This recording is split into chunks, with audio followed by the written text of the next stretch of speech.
नमस्कार साथियों, स्वागत है आप सभी का स्टडी शाला 2.0 में। दोस्तों, हम लोग एक हिंदी व्याकरण की पूरी श्रृंखला के तहत चल रहे हैं और संधि हम लोगों ने शुरू कर दिया है। और संधि में हम लोग संधि और स्वर संधि कैसे कैसे बनती हैं इस पर भी चर्चा कर ली है।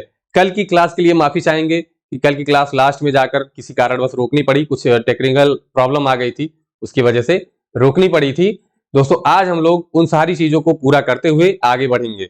तो एक बार जल्दी से लाइक कर दीजिए, सेशन को शेयर कर दीजिए और जो भी चैनल पर नए दोस्त जुड़े हैं वो चैनल को सब्सक्राइब कर लें। फिर हम लोग आगे की प्रक्रिया शुरू करते हैं। चलिए दोस्तों, देखिए, हम लोग जो है संधि पढ़ रहे थे और कल की क्लास में हम लोग कहां तक पहुंच चुके थे। देखिए, हमने दीर्घ संधि कैसे कैसे बनी है ये हमने देख लिया, गुण संधि कैसे बनी है और वृद्धि संधि कैसे बनी है। जो भी साथी नए जुड़े हैं वो जाकर पिछली क्लास देख सकते हैं और वहां से आगे आ सकते हैं ताकि ये सारी चीजें उनको समझ में आने लगे। देखिए दोस्तों, संधि एक बहुत ही इंपॉर्टेंट टॉपिक है, तो इसको पढ़ना अति आवश्यक है। यहाँ से प्रश्न भी बनते हैं। हमारे जो सुपर टेट और टेट और ये भी शिक्षक भर्ती की तैयारी करने वाले जितने भी साथी हैं उनके लिए तो बहुत ही जरूरी है। बाकी की तैयारी करने वाले लोगों के लिए भी उतना ही जरूरी है। तो आप लोग जुड़े रहें, पढ़ते रहें, क्योंकि हम आपके साथ हैं और आपकी तैयारी में कोई भी कमी नहीं होगी। और जो जिनको लगता हो कि बहुत धीरे चला जा रहा है, तो मैं बता दूं दोस्तों कि बार बार पढ़ने से अच्छा है एक बार आप बहुत ही अच्छे से पढ़ लें ताकि आपका कॉन्सेप्ट क्लियर हो जाए, आपको बार बार लौट कर आने की जरूरत ना पड़े। देखिए, मैं नहीं चाहता कि आप दोबारा मेरे चैनल पर आए तो मुझसे फिर से पढ़ने के लिए आए। नहीं दोस्तों, आप फिर से ये चीज पढ़ने के लिए ना आए। मैं चाहता हूं कि आप जब दोबारा आए तो ये बताने के लिए आए कि सर आपने जो पढ़ाया सब आ गया परीक्षा में, या सर मेरा सिलेक्शन हो गया है। ये बताने के लिए आप आए, दोबारा पढ़ने के लिए ना आए क्योंकि आप भूल गए हैं इसलिए ना आए। मैं चाहता हूं कि आप भूलें ना, वो ट्रिक वाला सब छोड़ दीजिए कहानी। ट्रिक तो आप अपने आप से बना लेंगे। ये ट्रिक नहीं, बेसिक से पढ़िए, लंबे समय तक टिकेगा और ट्रिक से पढ़ेंगे तो टपाक से चला जाएगा। ठीक है दोस्तों, तो देखिए, हम लोग वृद्धि संधि तक आ चुके हैं। वृद्धि संधि कैसे कैसे बनती है, स्वर संधि में 5 कैसे बने, ये इन सभी बातों पर हमने चर्चा कर लिया है। ठीक है, आज जो है इसमें अगला जो पॉइंट था वो हम आपको जल्दी से थोड़ा बता के हम आगे शुरू करना चाहते हैं आज। ठीक है दोस्तों, देखिए, इसके बाद हमने पढ़ा था, देखिए, आ से सबका मेल हम करा चुके हैं। अब ई की बारी थी, ई उ और री की। तो देखिए, ई और ई किसी भी असमान स्वर से मिलते हैं, असमान स्वर। ठीक है, जब असमान स्वर से मिलते हैं तो ई का क्या बनता है ये मैं बता चुका हूं पीछे। आप लोग कमेंट बॉक्स में जाएं और तेजी से बताएं कि ई का क्या बनता है। मैं इंतजार कर रहा हूं दोस्तों, आप कमेंट बॉक्स में बताएं। कमेंट बॉक्स में ही आपकी प्रतिक्रिया मिल जाएगी। मैं अभी लाइव कमेंट्स आपके यहां पर नहीं पढ़ता हूं, अगले 2 से 4 दिन के अंदर अंदर ये सुविधा भी इस चैनल पर आ जाएगी। हम आपके साथ एकदम तुरंत तुरंत जुड़े रहेंगे, आपका उत्तर आएगा और हम यहां पर देख सकेंगे। ठीक है दोस्तों, ये सुविधा जल्दी ही आने वाली है, 1 से 2 दिन या 4 दिन के अंदर अंदर आ जाएगी। ठीक है, तो देखिए, ई का क्या हो जाता है। देखिए, हमारे बहुत से साथी जवाब दे रहे हैं तो वहां पर उनको प्रतिक्रिया मिल रही है। तो यहां आप ध्यान से देखें, ई का क्या हो जाता है, यह हो जाता है। मैंने कहा था कि जब भी कोई व्यंजन वर्ण बनेगा किसके मेल से, स्वर वर्णों के मेल से, तो वो क्या होगा, आधा होगा। क्या होगा, आधा होगा। और यहां पर जो स्वर हो जाएगा वो किसमें बदल जाएगा, मात्रा में। यहां तक आपको समझ में आ गया दोस्तों। आगे देखिए, ई के बाद उ के साथ कोई भी स्वर जुड़ जाए, कोई भी असमान स्वर, मैं बार बार क्यों लिख रहा हूं ये आप समझ रहे होंगे कि अगर उ के बाद उ ही आ जाए तो हमने दीर्घ में पढ़ लिया है। उ के बाद अगर उ ही आ जाएगा तो वो दीर्घ उ हो जाएगा। हमको उ के अलावा बाकी के जितने स्वर हैं उनसे मेल कराना है, उनसे उनका योग कराना है। ठीक है दोस्तों, तो देखिए, उ जब मिलता है तो कमेंट बॉक्स में बताइए कि क्या बनता है। जल्दी से जाइए, कमेंट बॉक्स में टाइप करिए और फटाक से उत्तर दीजिए दोस्तों। तब मुझे लगेगा कि जो मैं पढ़ा रहा हूं वो आपके समझ में आ रहा है या नहीं आ रहा है। ठीक है, आप लोग उत्तर दे चुके होंगे। तो ये देखिए, ऊ का जो बन जाता है वो वह बन जाता है हलंत सहित स्वर रहित। ठीक है, इसके बाद आपका बचता है री। री के बाद कोई भी असमान स्वर आए, देखिए असमान स्वर आए तो री का क्या हो जाता है, र हो जाता है। इतना आप लोग समझ गए होंगे। ठीक है दोस्तों, अब हम आगे वाली जो पांचवी संधि हमने पढ़ा था उसको देखते हैं। इस संधि को नाम क्या दिया गया था ये भी देख लीजिए, या इस संधि का नाम क्या आया, वो है यड़ संधि। कौन सी संधि, यड़ संधि। ठीक है दोस्तों, अगर ये शब्द आपको छोटे दिख रहे हो, स्पष्ट ना हो रहे हो, तो आप कमेंट में जरूर लिखें। अगली क्लास में इन सारी समस्याओं का निराकरण कर दिया जाएगा। और अगर आपको स्पष्ट दिख रहा है तो आप ये भी बताएं कि बिल्कुल क्लियर है, बिल्कुल सब कुछ दिख रहा है। ठीक है दोस्तों, चलिए अब पांचवा जो है, देखिए यहां तक हम आ गए सबसे मिलाते हुए। अब ए आई ओ और औ बने हैं, मिले मतलब बचे हैं, इनको मिलाना है। ठीक है दोस्तों, तो देखिए अब हम उठा लेते हैं ए को और किसके साथ मिला देते हैं, सभी स्वर, कोई भी 11 स्वर में से कोई भी हो तो ए का क्या हो जाता है, ए का अय हो जाता है। और इसी की जगह पर अगर आई हो, ठीक है दोस्तों, प्लस 11 स्वर में से कोई भी आ जाए तो आई का क्या हो जाता है, आय हो जाता है। मैं थोड़ा स्पीड यहां पर बढ़ाना चाह रहा हूं क्योंकि आगे हम अगली संधि शुरू करने वाले हैं और बहुत ही बेहतर तरीके से। ओ देखिए, अगर ओ के बाद कोई भी स्वर आए तो क्या हो जाता है, ओ का अव हो जाता है। और औ के बाद, माफ कीजिएगा यहां आपको दिखेगा नहीं तो मैं इसको थोड़ा सा नीचे लिख दे रहा हूं। देखिए, जब औ के बाद कोई भी स्वर आए, मैं 11 लिख रहा हूं, मतलब कोई भी स्वर आए तो औ का क्या हो जाएगा, आव हो जाएगा। यहां तक की बात हम लोग पीछे भी कर चुके हैं, ये आपके लिए एक शॉर्ट का काम करेगा।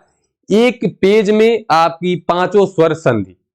ठीक है, तो इसको आप नोट कर लें, स्क्रीनशॉट ले लें, बाद में कॉपी पर नोट करिएगा। हाँ दोस्तों, आज आप पेन और कॉपी लेके बैठिए। पेन और कॉपी इसलिए लेके बैठिए कि मैं आज संधि पढ़ाऊंगा तो उसमें आपको जरूरत पड़ेगी। ठीक है दोस्तों, तो चलिए, अब यहां तक की बात हो चुकी है। अब हम संधि को देखिए कैसे पढ़ते हैं, ये आप देखें।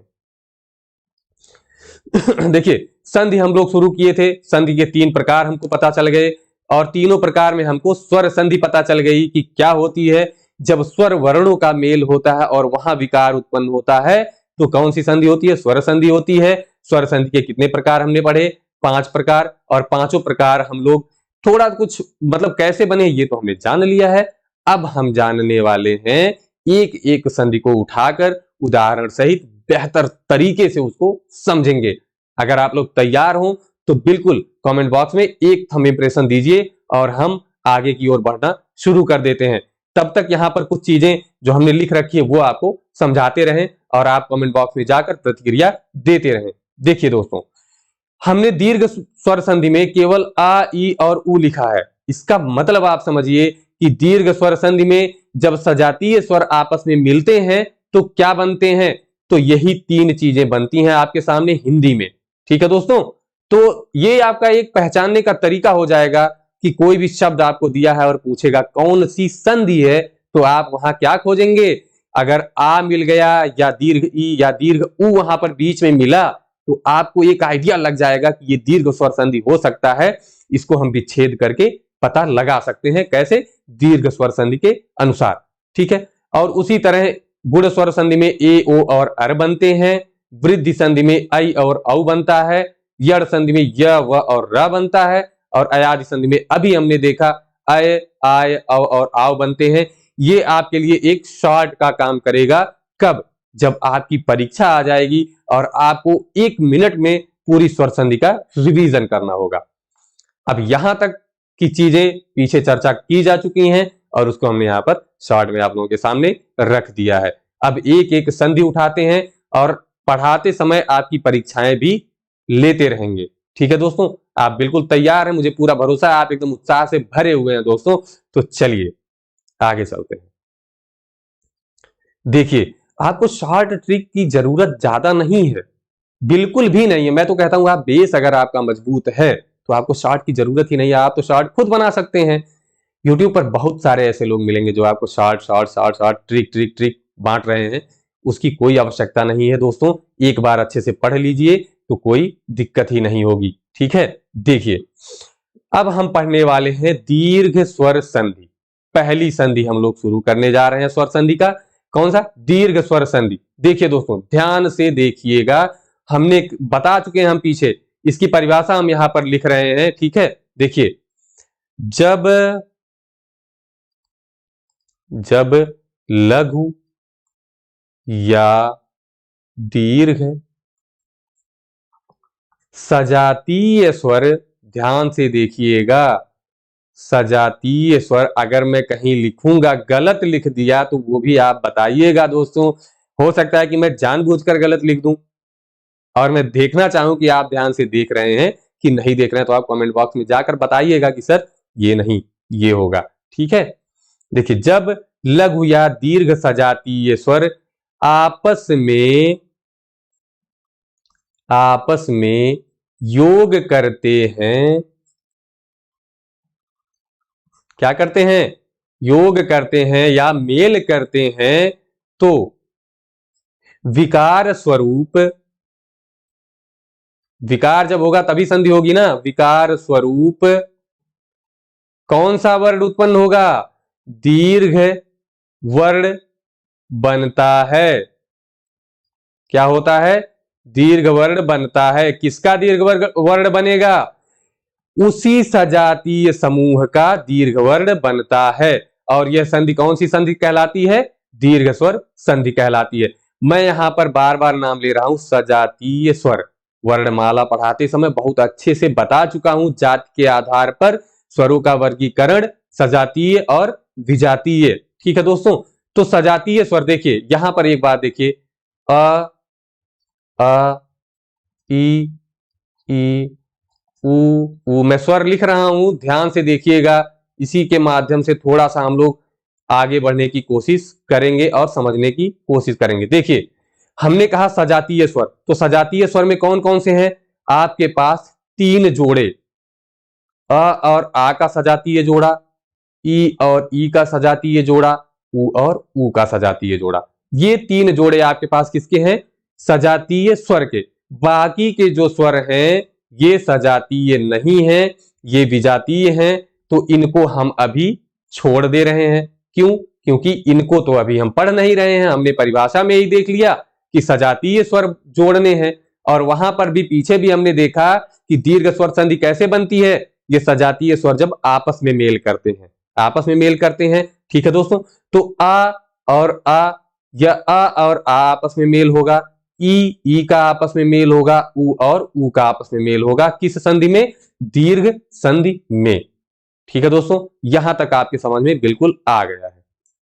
अब हम बहुत ही आराम से चलते हैं आगे की तरफ और यहां से हम लोग सीखने की कोशिश करते हैं। अपनी मेहनत आप लोग जारी रखिए, आपकी परीक्षा के आने तक सारी चीजें एकदम स्पष्ट हो जाएंगी और आप हिंदी में बहुत ही अच्छा महसूस करेंगे, बहुत ही सहज महसूस करेंगे।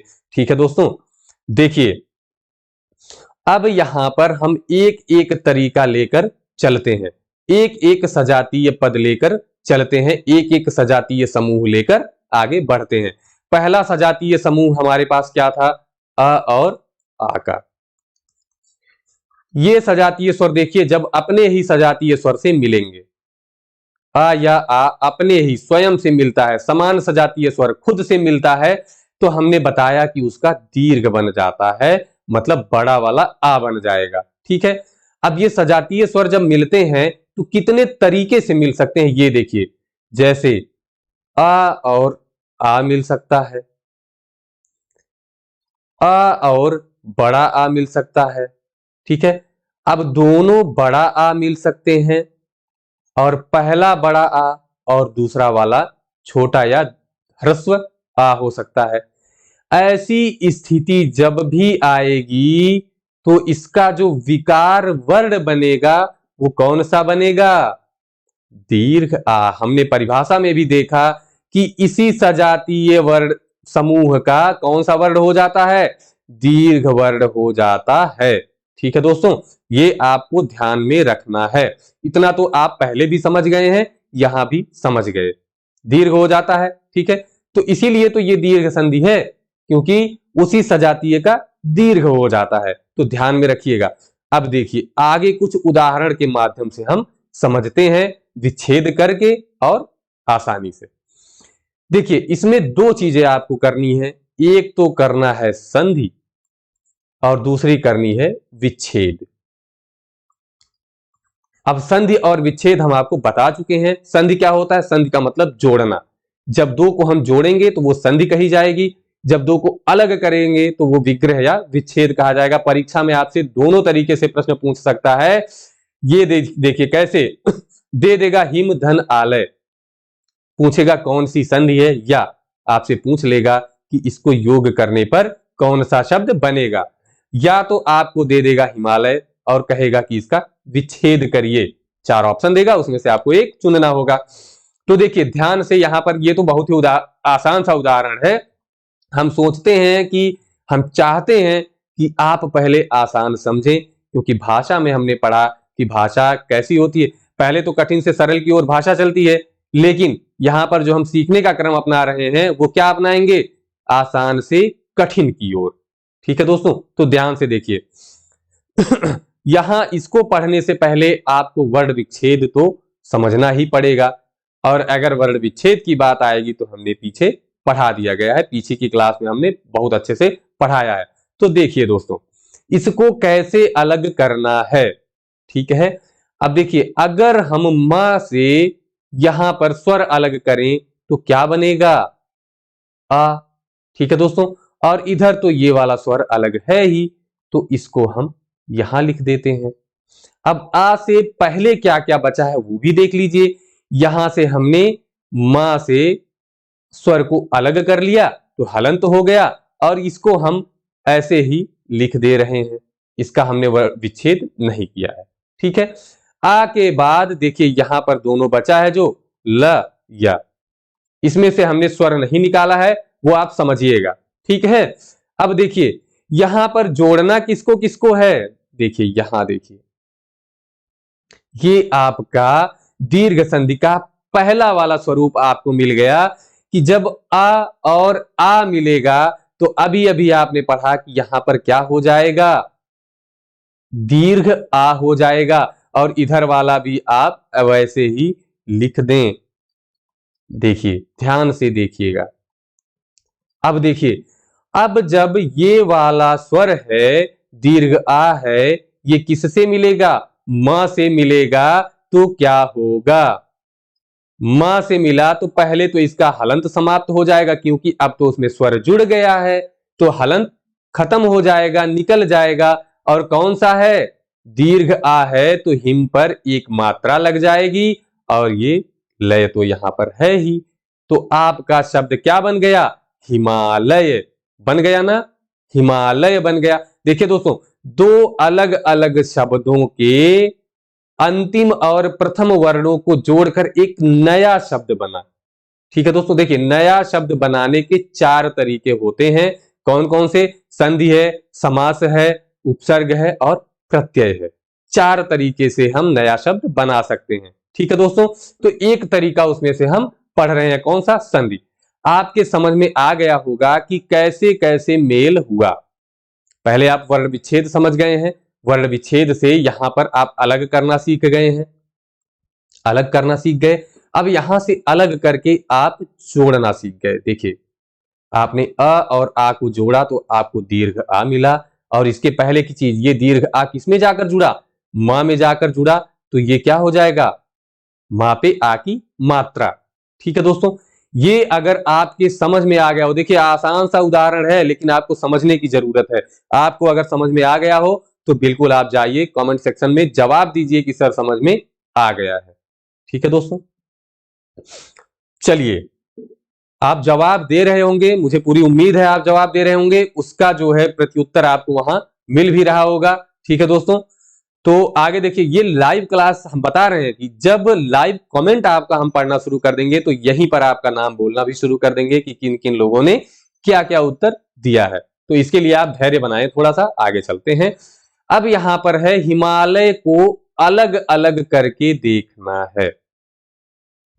अगर आपको परीक्षा में दे दिया कि इसमें आप बताएं कि कौन सी संधि है या इसका विच्छेद करें, ठीक है, अब तो आप समझ गए होंगे कि यहां पर तो है ही, यहां से तो हम बता ही सकते हैं, ठीक है।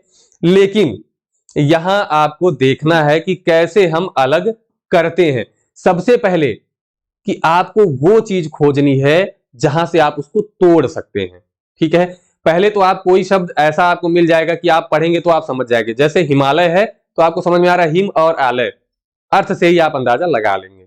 लेकिन अगर कुछ ऐसा शब्द आता है कि उसमें नहीं आपको समझ में आया, तो देखिए कैसे कैसे बनता है, कहां से आपको देखना है।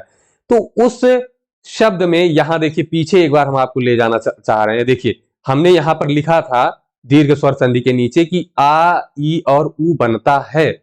इसका मतलब संधि करके जो शब्द बना है उसमें अगर हम आ दीर्घ ई और दीर्घ उ अगर हम खोज लेते हैं तो वहीं से वो टूटेगा, है ना दोस्तों। देखिए संधि कहां पर हुई है, एक बार हम फिर से बगल वाला आप देखें कि संधि कहां पर हुई है।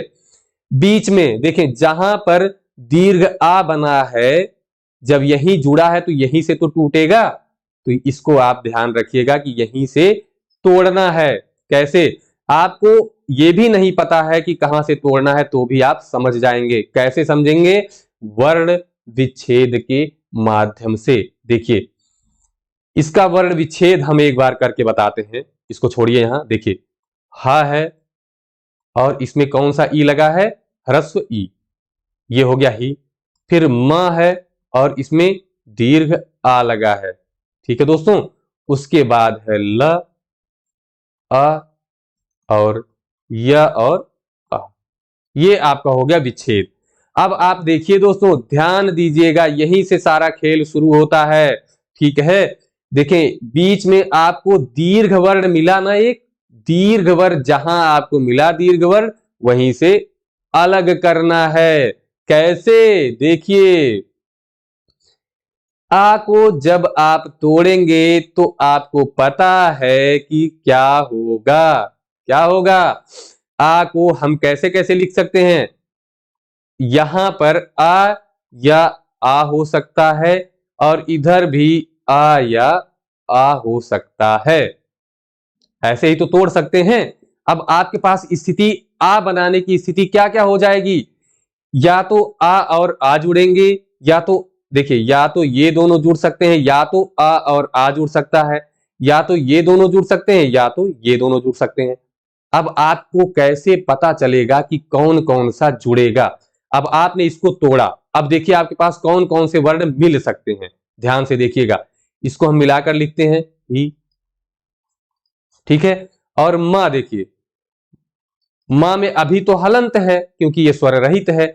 जब इसमें हम आ जोड़ देंगे तो आपका हलंत खत्म हो जाएगा, हिम धन। इधर आपको समझ में आ रहा होगा कि आलय ही बनेगा, तो हमने कर दिया आलय। एक तरीका यह हो गया कि इधर छोटा आ और इधर बड़ा आ जुड़ गया। दूसरा देखिए, या तो हिम की जगह पर हिमा हो सकता है और यहां आलय की जगह पर अलय हो सकता है, ठीक है दोस्तों। या इसको एक हम दूसरे तरीके से आपको समझाने की कोशिश करते हैं, ध्यान से देखें। यहां देखें, अगर यहां पर हम हिम वाले साइड को बनाएं तो क्या क्या बनेगा, या तो हिम बनेगा या तो हिमा बनेगा, ठीक है दोस्तों। क्यों, या तो आ लगेगा या तो दीर्घ आ लगेगा। आलय की तरफ अगर हम इधर वाले तरफ चलें तो या तो बड़ा आ लगा के आलय बन जाएगा या तो छोटा आ लगा के अलय बन जाएगा। अब आप कहेंगे सर कि ये भी तो हो सकता है और ये भी हो सकता है, ये भी हो सकता है, ये भी हो सकता है, चार तरीके हो सकते हैं। तो मैं कहूंगा कि भैया यहां पर आपको सार्थक शब्द ढूंढना है, सार्थक होना चाहिए, ठीक है। सार्थक कैसे, हिमा कोई शब्द नहीं है सार्थक, क्योंकि इसका अर्थ आप नहीं बता पाएंगे और इसका भी अर्थ आप अलय नहीं, शुद्ध जो रूप होता है वो क्या होता है, आलय होता है, ठीक है दोस्तों। तो हमें जो लेना है वो कौन सा हम लगाएंगे? हिम धन आलय वाला सही लगाएंगे। हिम धन आलय, ये आपका क्या हो जाएगा? सही विच्छेद हो जाएगा। अब यहां तक आपको समझ में आया तो आप बिल्कुल एक बार लाइक करें। ठीक है दोस्तों, अब कॉपी और पेन लेकर तैयार हो जाइए, आपके लिए ये प्रश्न है और इन दोनों प्रश्नों का उत्तर आप कमेंट बॉक्स में जाकर तुरंत दें। बिल्कुल दोस्तों, देखिए पहला वाला प्रश्न है कि गीतांजलि का विच्छेद करना है आपको। गीतांजलि का क्या करना है? संधि विच्छेद करना है। और दूसरा वाला है कारावास का संधि विच्छेद करना है। गीतांजलि और कारावास का संधि विच्छेद आपको करके बताना है। कॉपी पेन उठाइए और फटाफट करना शुरू कर दीजिए तेजी से। देखिए पहला विच्छेद है गीता धन अंजलि, दूसरा विच्छेद है गीत धन अंजलि, तीसरा है गीता धन अंजलि। हाँ ठीक है, गीता धन, ये देखिए यहां भी एक बिंदी लगी है और यहां वाली बिंदी आप हटा दीजिए। ठीक है, गीता धन अजलि और यहां गीत धन अंजलि। अब इसमें से आप सही उत्तर बताएं, कमेंट बॉक्स में जाएं, फिर हम यहां पर आपको बताते हैं कि क्या क्या इसमें सही है। ठीक है दोस्तों, जाएं। हम लोग बहुत ही आराम से पढ़ने की कोशिश कर रहे हैं ताकि आपको चीजें समझ में आए। ऐसा ना हो कि आप एक बार पढ़ें फिर से भूल जाएं, फिर से दीर्घ संधि समझ में नहीं आया, तो ऐसा ना होने पाए, इसीलिए हम लोग थोड़ा धीमे चल रहे हैं। अब देखिए आपका जवाब आ गया होगा और मुझे जहां तक उम्मीद है आपने ये जवाब दिया कि गीता धन अंजलि, और कुछ लोगों का जवाब गीत धन अंजलि। ठीक है दोस्तों, अब देखिए इसका सही उत्तर क्या है ये हम लोग निकालने की कोशिश करते हैं। हमने अभी अभी बताया कि आप पहले वहां से तोड़ने की कोशिश कीजिए जहां पर क्या हो? दीर्घ हो। ठीक है, जो संधि के बाद वर्ण बनते हैं वो वर्ण आपको मिले, ह्रस्व छोड़कर दीर्घ वाले, तो आपको यहां मिला, तो हमें यहीं से तोड़ना है। तो देखिए कैसे हमने यहां से तोड़ना शुरू किया, ये ता को हमने स्वर रहित कर दिया। ठीक है, उसके बाद हमने यहां बनाया, ये यहां पर देखिए एक दीर्घ आ आएगा और उसके बाद जली। देखिए इस तरह से ये चीजें जुड़ेंगी। इसका वर्ण विच्छेद आप जब तक नहीं जानेंगे तब तक आप नहीं कर पाएंगे। वर्ण विच्छेद के लिए आप यहां नीचे देखें, हम नीचे आपको बता दे रहे हैं कैसे वर्ण विच्छेद इसका होगा। गीत को आप छोड़ दीजिए। अब देखिए अनुस्वार वाला जो वर्ण होता है उसमें आप लोग जाहिर सी बात है परेशान हो जाएंगे, लेकिन फिर भी आप यहां देखिए हम आपको समझाने की कोशिश पूरी कर रहे हैं। गी को हम वर्ण विच्छेद में नहीं शामिल कर रहे हैं, ता को वर्ण विच्छेद में शामिल करके आ को अलग कर दे रहे हैं। ठीक है, आ को अलग करने का मतलब ये है, अब यहां पर देखिए अगला वर्ण होगा अन, फिर क्या होगा ज और ली। यहां से हमने स्वर नहीं निकाला है, ये आप खुद से निकाल सकते हैं।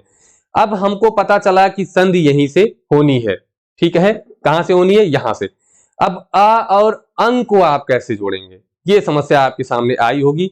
अंग को जोड़ने वाली, किसको जोड़ने वाली? अंग को जोड़ने वाली। अब इसका एक अनुस्वार का नियम होता है, इसके लिए मैं अलग से एक वीडियो बना दूंगा उस पे कि अनुस्वार का नियम क्या होता है। यहां पर थोड़ा सा आप समझें कि जो अनुस्वार लगा होता है, ठीक है दोस्त, उसके बाद जो भी वर्ण होता है अनुस्वार को हम इस वर्ग का पंचमाक्षर लिख सकते हैं। जैसे च छ ज झ य, इसका पंचमाक्षर क्या है? य है। क्या है? य है। मतलब तो यहां इस अनुस्वार को हम य लिख सकते हैं। कैसे? आ को अलग करने पर ये य क्या हो जाएगा? आधा हो जाएगा। तो इसका अगर हम विच्छेद यहां लिखें तो इसको हम नहीं लिख रहे हैं, इसी का लिख रहे हैं, तो आ अलग हो जाएगा और अनुस्वार य के रूप में अलग होगा। कैसे? स्वर रहित होकर और उसके बाद जल।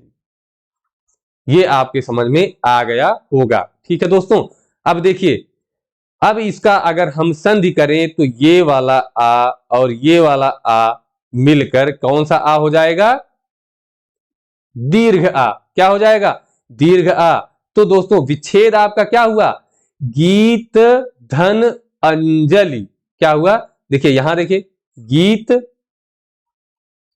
धन अंजलि। अब आप कहेंगे कि सर यहां पर तो हम दीर्घ आ भी लगा सकते थे, गीता धन अंजलि भी कर सकते थे। दोस्तों गीता धन अंजलि नहीं हो सकता, क्यों? क्योंकि गीतांजलि का जो अर्थ होता है वो होता है गीत का उपहार। ठीक है दोस्तों, गीत का उपहार मतलब यहां पर गीत को उपहार में दिया जा रहा है, न कि गीता को। ठीक है दोस्तों, ध्यान रखिएगा, ये गीतों की अंजलि है, मतलब गीतों का उपहार है, गीता का उपहार नहीं है। शब्दों की सार्थकता बहुत ज्यादा मायने रखती है, इसलिए यहां से आपको स्पष्टतः पता चलेगा। अब कारावास की बात करें हम, तो देखिए कारावास आपको देखिए दो जगह दीर्घ मात्रा मिल रही है, यहां भी और यहां भी। लेकिन आपको कुछ तो समझ में आ रहा होगा कि अगर हम यहां से तोड़ेंगे तो यहां से कोई सार्थक शब्द नहीं मिलेगा, तो बीच से तोड़ने की कोशिश करते हैं। तो देखिए का रा, कारा धन आवास। ठीक है दोस्तों, कैसे? देखिए बीच से हमने तोड़ा, दीर्घ आ। अब आपने कहा सर आपने आवास क्यों लिखा, कार क्यों नहीं लिखा, आवास को आवास क्यों नहीं लिखा? देखिए दोस्तों, कारा का अर्थ होता है कठोर, आवास का अर्थ होता है निवास या आवास देना।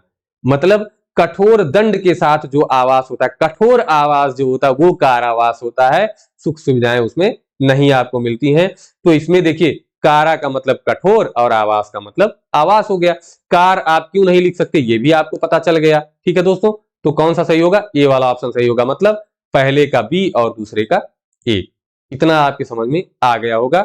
अब अगला जो है टाइप आप देख सकते हैं, देखिए ई और ई जब मिलते हैं तो कौन सा ई बनता है? दीर्घ ई बनता है। कौन सा ई? दीर्घ ई बनता है। ठीक है, देखें कैसे, ई या तो ई दोनों छोटी ई, या एक छोटी ई और एक बड़ी ई मिलेगा, या एक बड़ी ई और ये भी बड़ी ई, या एक बड़ी ई और दूसरा छोटी ई।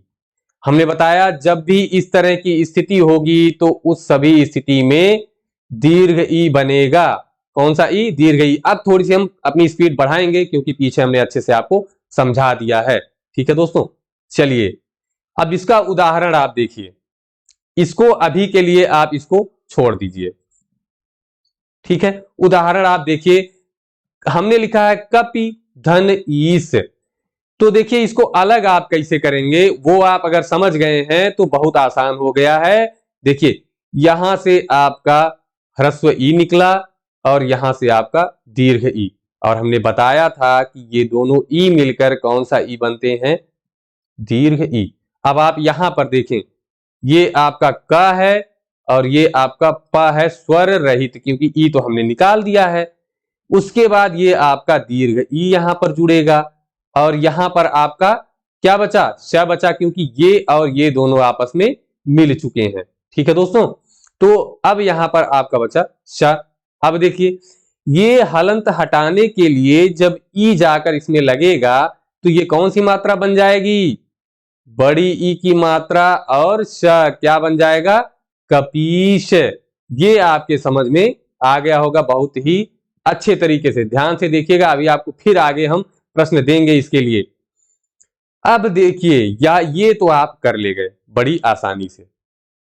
ठीक है दोस्तों, कैसे? जब आपको जोड़ने के लिए दिया गया, दुनिया में दोस्तों माना जाता है कि जोड़ना बहुत कठिन होता है और तोड़ना आसान होता है, लेकिन संधि में इसका उल्टा होता है। कैसे? जोड़ना तो बहुत आसान है लेकिन तोड़ना थोड़ा सा कठिन है। जब तोड़ने की बारी आएगी तब थोड़ा सा हालत खराब होने वाली होगी कि आप कैसे तोड़े, लेकिन अगर आपने अच्छे से समझ लिया तो ये भी समस्या आपकी हल हो गई है। कैसे? देखिए अगर आपको दे दे कि कपीस को आप तोड़िए, इसका विच्छेद करिए, तो आपके सामने देखिए यहां पर आपका आया दीर्घ ई। दीर्घ ई बनने के कितने तरीके? देखिए या तो ई, ठीक है, या तो ई, और यहां पर या तो दीर्घ ई या तो ह्रस्व ई। अब यहां से अगर आप एक पार्ट बनाएंगे, इधर वाला हिस्सा अगर बनाएंगे तो क्या क्या बन जाएगा? देखिए कपि बन जाएगा और कपि बन जाएगा। और यहां से ईश बन जाएगा और इस बन जाएगा।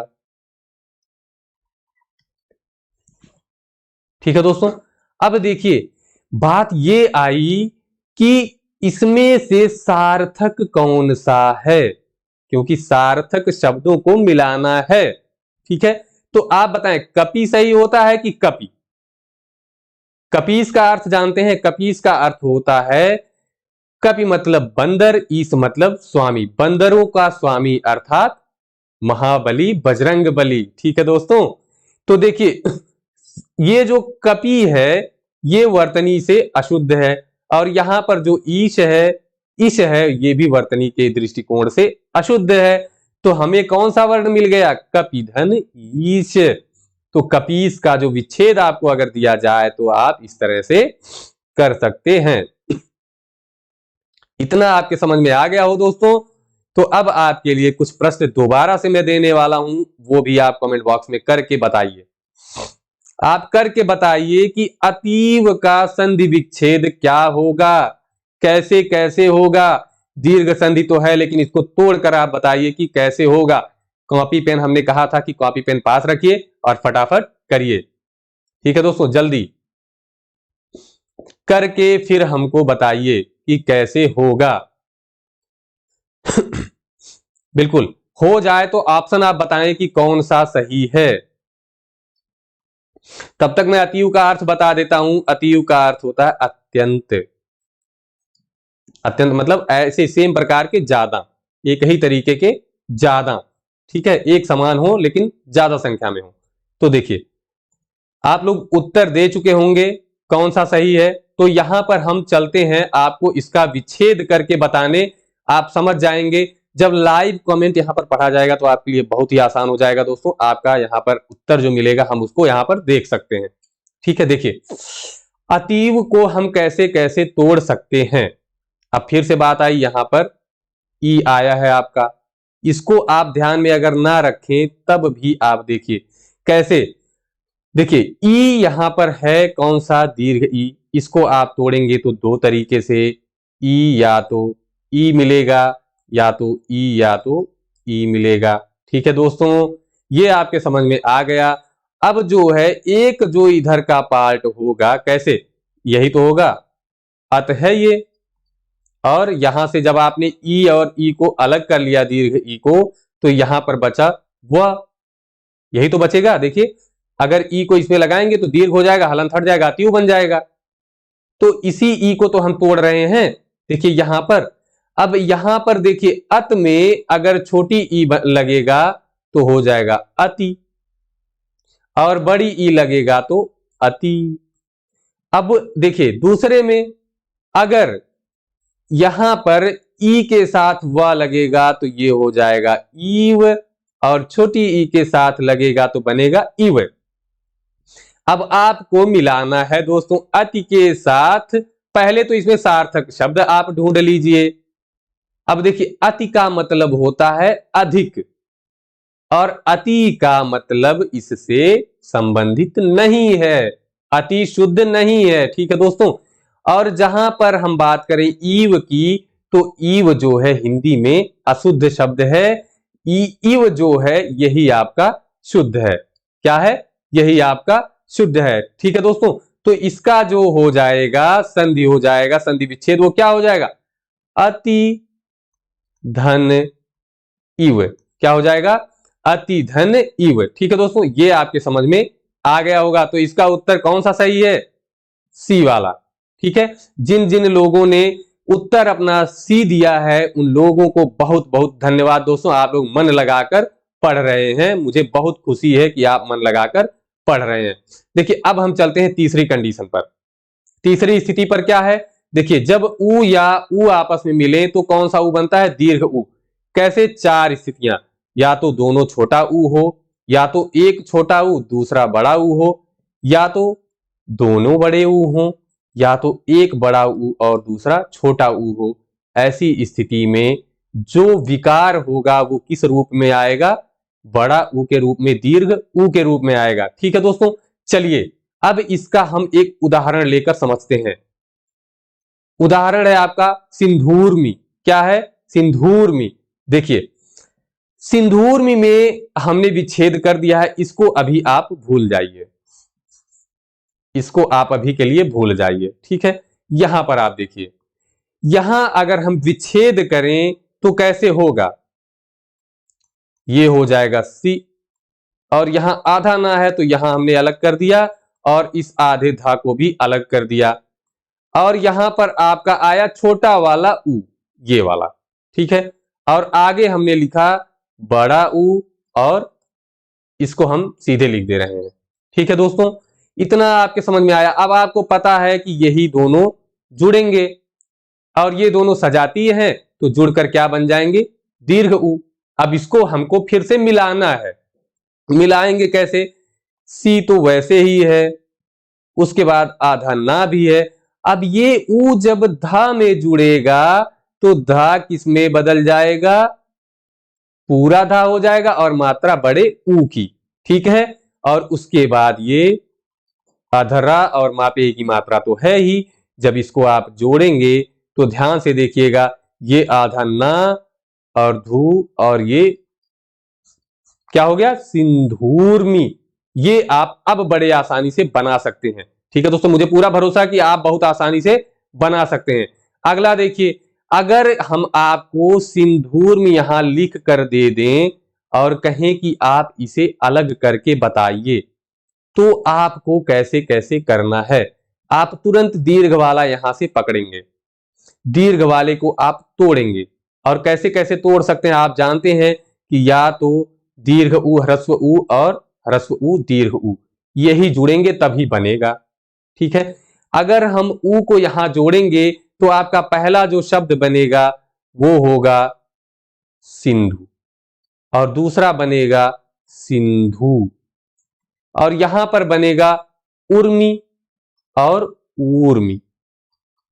ध्यान से देखिए, मिलाकर आप देख सकते हैं कैसे। देखिए यहां पर जो आप अलग करेंगे तो कैसे कैसे अलग करेंगे? यही तो सिंध धन बड़ा ऊ, देखिए बड़ा ऊ तो, और यहां पर मी। अब देखिए क्या हो जाएगा, यहां जब इसको तोड़ेंगे तो ऊ और ऊ, ऊ ऊ, इसी तरह से चारों बनेंगे, ठीक है दोस्तों। जब इसको आप मिलाएंगे तो पहला सिंधु धन उर्मी या तो कर सकते हैं सिंधु उर्मी। अब इसमें आपको पहले सार्थक शब्द ढूंढना है, तो आप बताएं कि सार्थक शब्द इसमें सिंधु में कौन सा सार्थक शब्द, मतलब वर्तनी की दृष्टि से कौन सा शुद्ध है? तो आप तुरंत बताएंगे कि सिंधु। सिंधु मतलब होता है नदी, ठीक है। सिंधु जो है अशुद्ध होता है, सिंधु आपका शुद्ध है। अब देखिए उर्मी जो होता है, ऊर्मी का अर्थ होता है लहर, ये देखिए बड़ा हुआ है। ऊर्मी का अर्थ होता है लहर, मतलब नदी की लहर। उर्मी जो है ये अशुद्ध है, उर्मी शब्द नहीं होता है। तो अब आपका जो विच्छेद होगा क्या हो जाएगा? सिंधु धन ऊर्मी, मतलब नदी की लहरें, ये आपका हो जाएगा विच्छेद। दोस्तों ये ध्यान रखिएगा कि शब्द जो आपको चुनने हैं वो सही होने चाहिए, ठीक है। यहां तक अगर आपको समझ में आया हो तो आप प्रतिक्रिया जरूर दें। दीर्घ संधि आज बहुत ही अच्छे से आप लोग पढ़ लिए हैं, तीनों तरीके आपको समझ में आ गए। एक प्रश्न आप और हल करके बताएं कि इसमें संधि विच्छेद, इसका उचित संधि विच्छेद क्या है? जल्दी से जाएं और बताएं। देखिए दोस्तों समय भी काफी हो गया, क्लास भी लगभग लंबी हो गई है, तो लेकिन आपका दीर्घ संधि हमें पूरा विश्वास है कि आपके समझ में पूरी तरह से आ गया होगा, ठीक है। देखिए यहां पर हम बताना शुरू कर रहे हैं, आप कमेंट में उत्तर देते रहें। देखिए यहां पर फिर से आपको देखना है कि कहां से टूटेगा। दीर्घ आपका जहां है वहीं से आप तोड़ने की कोशिश करें। तो कैसे? आपका भ अलग हो जाएगा स्वर रहित, और यहां आपको मिलेगा दीर्घ ऊ, और यहां पर ध्व। अब हम इसको तोड़ते हैं, कैसे कैसे तोड़ सकते हैं? देखिए ये छोटा ऊ या बड़ा ऊ में तोड़ सकते हैं। एक मिनट, देखिए इसको हम छोटा ऊ या बड़ा ऊ में तोड़ सकते हैं, और यहां भी देखिए दो तरीके से ऊ या ऊ में तोड़ सकते हैं। अब भा में ऊ या ऊ को लगाएंगे तो एक बड़ा वाला लगा तो भू, और छोटा वाला लगा तो भू, ठीक है। और ऊर्ध्व में देखिए, छोटा वाला लगेगा तो ऊर्ध्व हो जाएगा और बड़ा वाला लगेगा तो ऊर्ध्व हो जाएगा। अब फिर से आपके सामने शुद्ध शब्द चयन करने की स्थिति है दोस्तों। तो आप जानते हैं कि ये जो भू है इसका अर्थ नहीं है, भूर्ध्व का मतलब होता है भू ऊर्ध्व, जमीन से ऊपर की ओर। तो जमीन भू का कौन सा शुद्ध वर्तनी है? तो आप जानते हैं कि बड़ा ऊ, और ऊर्ध्व में भी आप जानते हैं बड़ा ऊ। तो आप कौन सा उत्तर सही लगाएंगे? बिल्कुल दोस्तों, भूधन ऊर्ध्व। आपका डी वाला जो ऑप्शन होगा वो क्या होगा? सही हो जाएगा। अब दोस्तों आप लोग बिल्कुल कमेंट बॉक्स में जाकर बताएं कि ये क्लास आपको कैसी लगी। अभी आपके लिए अभ्यास प्रश्न भी दिया जा रहा है, आप उसको भी करेंगे। देखिए दोस्तों, ये जो है 3 प्रश्न ऐसे हैं जो थोड़ा सा हमने निकाला इनको कि इसमें आप भ्रमित हो सकते हैं। इन तीनों प्रश्नों का हल हम कल बताएंगे, कल की कक्षा की शुरुआत यहां से करेंगे। इसको बताने के बाद हम आगे बढ़ेंगे। आप लोग इसको प्रयास करिएगा। अगर आपसे हो जाता है तो इस वीडियो का जो कमेंट है, लाइव चैट नहीं, जो कमेंट बॉक्स है उसमें जाकर कमेंट दीजिएगा। लाइव चैट के कमेंट्स डिलीट हो जाते हैं, खत्म हो जाते हैं, तो वहां जाइएगा। और दूसरी चीज, इसका स्क्रीनशॉट आप ले लीजिए, इसको करने की कोशिश करिएगा। कल इसको मैं बताऊंगा। आपके लिए आज का जो अभ्यास प्रश्न है वो ये वाला है। इसका उत्तर आप अपनी कॉपी पर बनाइएगा। अगर आप कमेंट में टाइप नहीं कर पा रहे हैं तो भी कोई बात नहीं, इसका उत्तर आप बिल्कुल अपनी कॉपी पर लिखिए, तोड़िए मरोड़िए, जैसे भी करिए, दिमाग में तोड़ मरोड़ कर डालिए, लेकिन ये अभ्यास प्रश्न आपको पूरे हल कर देने हैं। कल मैं इसका भी उत्तर बताऊंगा कि क्या क्या है। आप मिलान करिएगा। कमेंट बॉक्स में आपने दिया होगा तो मैं कल आपका नाम जरूर यहां पर अनाउंस करूंगा कि कौन कौन लोगों ने सही से उत्तर दिया है। तो दोस्तों, आप कमेंट बॉक्स में जाकर जरूर लिखें कि आपको ये क्लास कैसी लगी। आज के लिए इतना ही, क्लास भी लंबी हो गई है। दीर्घ संधि हम लोग पूरा का पूरा समाप्त कर चुके हैं। संधि समाप्त होने के बाद इसकी भी प्रैक्टिस, एक पूरा प्रैक्टिस सेट आपको मिलेगा। वर्णमाला का प्रैक्टिस सेट तैयार हो रहा है, वो भी आपको जल्दी ही मिलेगा जब सिस्टम में लाइव कमेंट पढ़ने की सुविधा हो जाएगी। तो आज के लिए इतना ही दोस्तों। आज जय हिंद, धन्यवाद।